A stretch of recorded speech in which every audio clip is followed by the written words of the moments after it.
Let's talk about the 5 most common mistakes that lead to high-risk terminations. Things that we have seen in the workplace that when someone is terminated in the reactive violence, when we look back, we see these are the mistakes that were made. The number 1 mistake is delay, denial, and avoidance.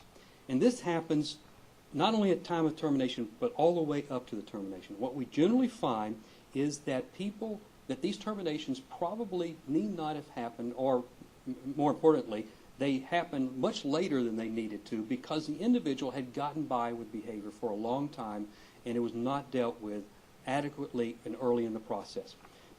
A case in point is a workplace bully. That's the individual walks around like they have a sign on them that says, "Don't mess with me or else."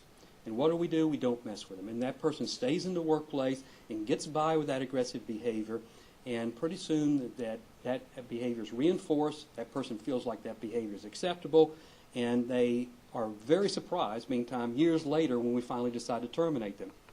We let them get by with this because we don't want to anger them, we don't want to confront them, we're afraid of them, or we excuse it by saying, well, that's just Joe, that's just the way he is.